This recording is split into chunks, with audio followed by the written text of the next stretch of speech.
Good morning, students. Today we are going to start our new chapter number 13, Profit Loss. Profit म्हणजे नफा, loss म्हणजे तोटा.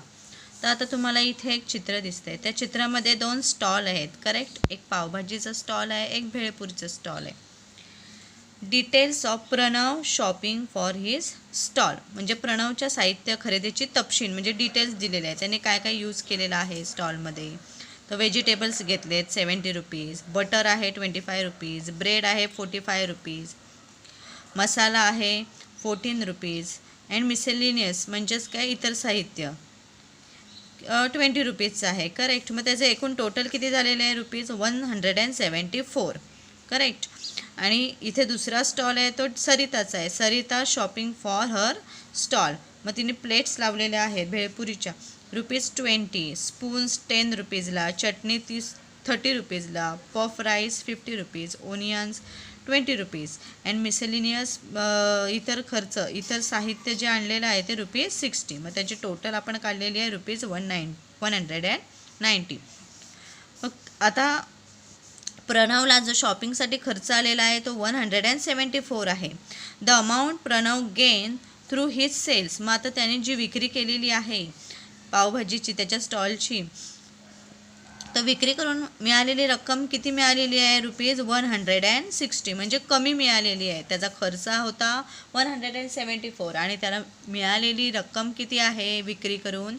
160 म्हणजे इथे त्याचा काय झालेला आहे? तोटा झालेला आहे, लॉस झालेला आहे, करेक्ट. मग सरिताने काय केलेलं आहे? Amount Sarita gain by selling म्हणजे विक्री करून मिळालेली रक्कम सरिताला मिळालेली आहे ₹230 म्हणजे जास्त मिळालेलं आहे. म्हणजे इथे सरिताचा काय झालेला आहे? प्रॉफिट झालेला आहे, करेक्ट. म्हणजेच काय?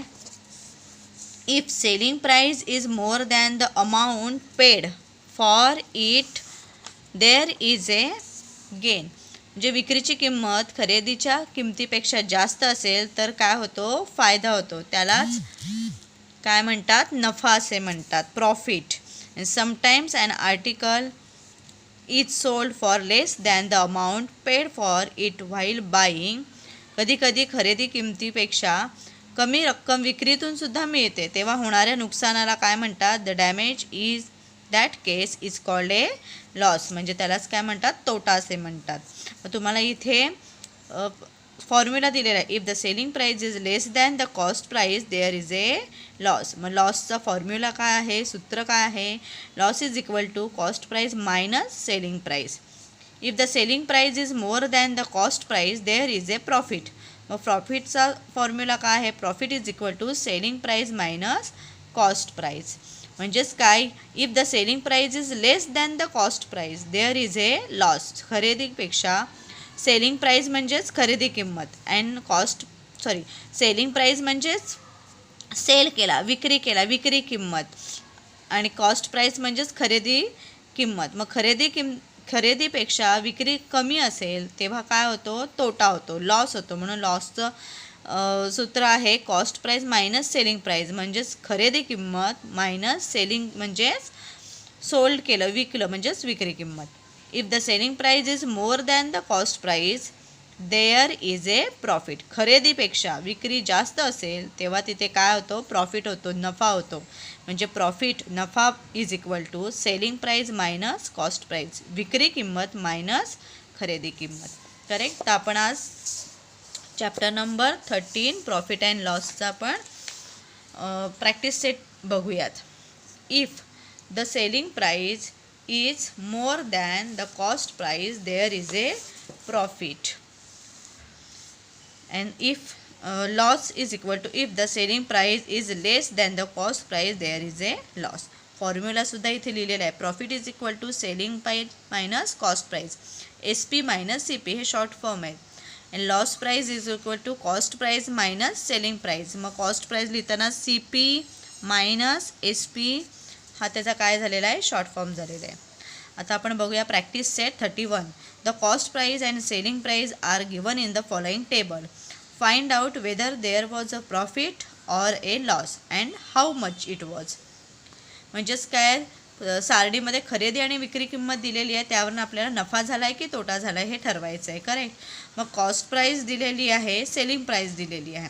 कॉस्ट प्राईस आहे 4500, सेलिंग प्राईस आहे 5000. मग आता आपण हे प्रत्येक एक गणित सॉल्व करून बघूया. पहिलं आहे कॉस्ट प्राईस किती दिलेली आहे, खरेदी किंमत दिलेली आहे 4500 आणि विक्री किंमत दिलेली आहे 5000. म्हणजे इथे आपल्याला समजतं की इथे आपल्याला काय झालेलं आहे, प्रॉफिट झालेलं आहे. म्हणजे selling price is more than cost price, therefore it is profit. म्हणजे प्रॉफिट झालं आहे. मग प्रॉफिटचं सूत्र वापरायचं, प्रॉफिटचा फॉर्म्युला यूज करायचं. Profit is equal to selling price minus cost price. मग सेलिंग प्राईस किती आहे 5000 मायनस 4500 इज इक्वल टू ₹500. म्हणजे कितीचं आपल्याला प्रॉफिट झालेलं आहे, हाऊ मच, ₹500. मग ह्या कॉलममध्ये लिहिलेलं आहे. सेकंड पण तसंच, कॉस्ट प्राईस आहे 4100, सेलिंग प्राईस आहे 4090. मग इथे काय झालेलं आहे, लॉस झालेला आहे. CP म्हणजे selling price is greater than cost price, म्हणजेच काय, देअरफॉर इट इज लॉस. म्हणजे loss is equal to cost price minus selling price.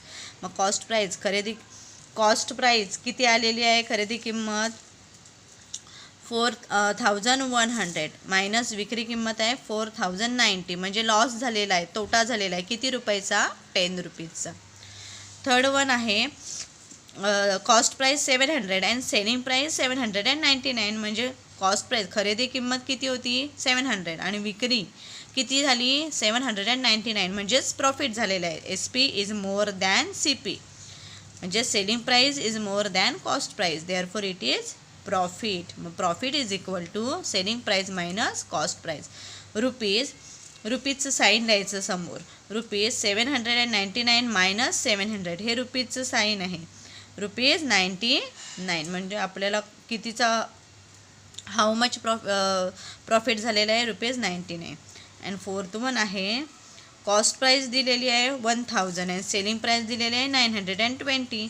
म्हणजेच काय, खरेदी किंमत आहे 1000 आणि विक्री किंमत आहे 920. म्हणजेच काय झालेलं आहे, लॉस झालेला आहे. CP म्हणजे selling price is more than SP.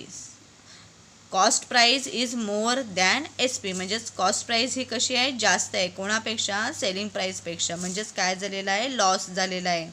खरेदी किंमत जास्त झाली, विक्री किंमत कशी झाली, त्या मानाने विक्री किती झालेली आहे, कमी झालेली आहे, म्हणून आपल्याला लॉस झालेला आहे.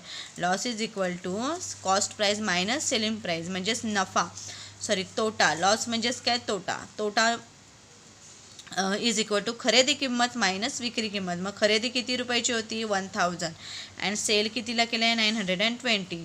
म्हणजेच कितीचा लॉस झालेला आहे ₹80. मग आपण त्या कॉलममध्ये लिहिलेलं आहे. तर अशा प्रकारे आपण हा प्रॅक्टिस सेट 31 सॉल्व केलेला आहे. तुम्ही तुमच्या नोटबुकमध्ये तो सॉल्व करायचा आहे. ओके.